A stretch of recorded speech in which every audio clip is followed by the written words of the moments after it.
Hello everybody, this is Lara Rubbelke, and I'm here on Azure Friday, the special edition of Azure Friday on the Go at the Build Conference. And today we're talking with Sean McKenna. He's a Principal Program Manager over on the Azure Container Platform for Microsoft. And we're going to be talking about AKS. Yes, the Azure Kubernetes Service. We have heard so much about AKS throughout the conference this week. So talk to me about some of the things that you've been hearing and things that you've been talking about. Yeah, so AKS is a service that we launched last October. It's our managed Kubernetes service, and so it makes it really easy to stand up a Kubernetes cluster and run containerized applications on top of the Azure infrastructure.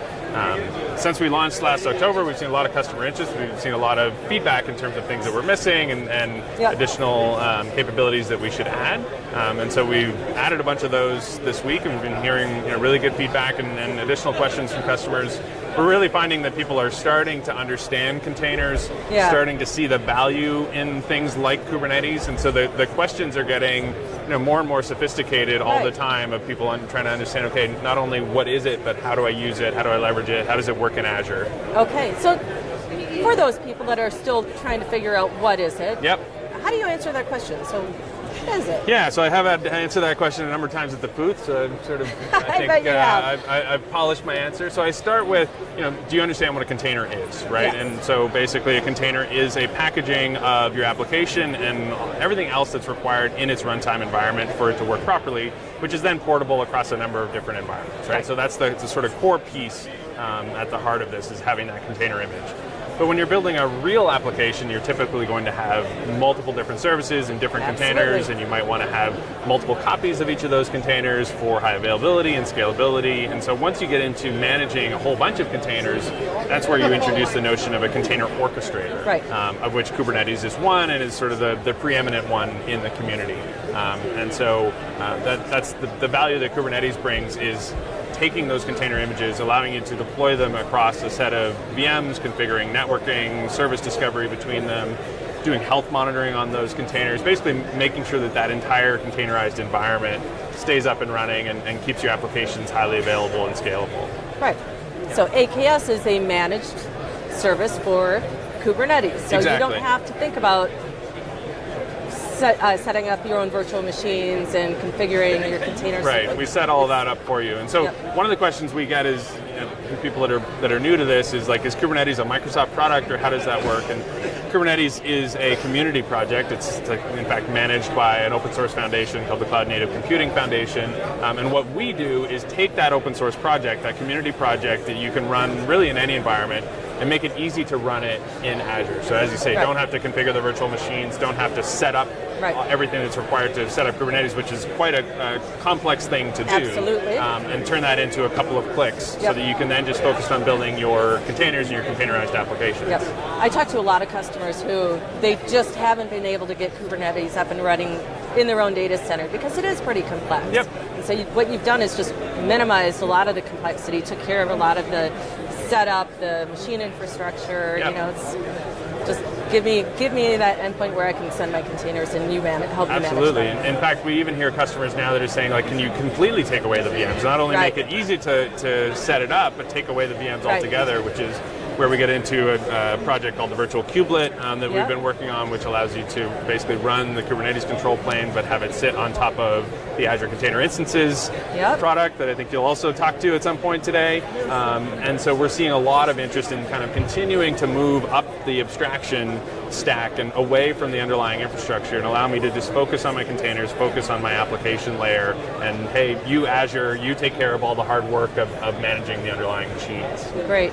Now, to get very specific, there were some things that we did announce this week and some good improvements that just made things a lot easier for anybody who wants to stand up an AKS cluster. So what are some of the things that you found were really exciting for the people that were coming to the booth? Yeah, so there's some things that we did that were just removing major blockers that people have been complaining about. So the number one issue that people had with the AKS service previously was you couldn't deploy it into an existing virtual network. So if you wanted to have it interact with other resources in your environment, you couldn't do that. So we've removed that blocker. You can now deploy an AKS cluster into your VNet. You can set the IP range that you want so that it doesn't overlap with other resources that you might have either in Azure or back on-prem over your express route. So all of that is taken care of, which is a major blocker for a lot of customers. Huge. And then there's a couple of deeper integrations that we've done to try to make it easier to get your applications up and running and provide visibility into them. So one of them is we provided an application routing capability,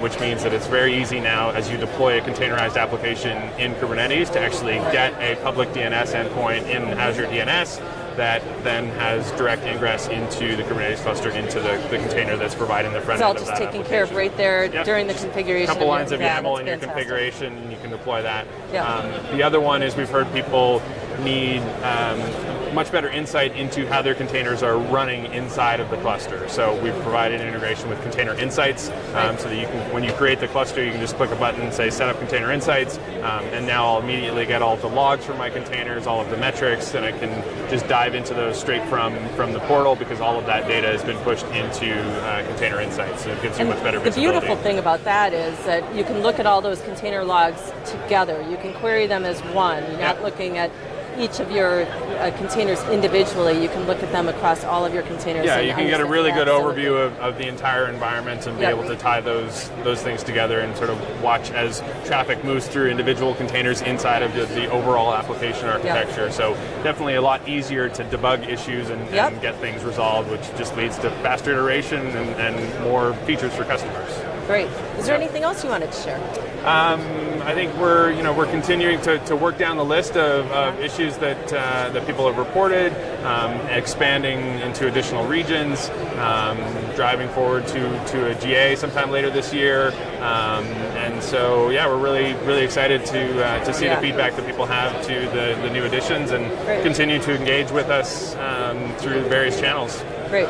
So where can we go to learn more and stay up to speed and maybe even try it out? Yeah, absolutely. So if you go to aka.ms/try-AKS, that'll lead you to our tutorials here in the Azure documentation, and that'll walk you through starting from scratch, creating a container, setting up AKS, setting up a container registry, sort of the soup to nuts tutorial of getting started with containers, getting started with Kubernetes, and kind of just get your feet wet, and then you can dive into all of the deeper reference material right there in the documentation. Right, and that'll take you then to maybe bringing in your own applications and understanding how to do that with your own applications. Right, exactly. All right. Well, thank you very much. It was great chatting with you. Yeah, same. So this is Azure Friday, and we've been learning about Azure Container Services, or Azure Kubernetes Service, AKS.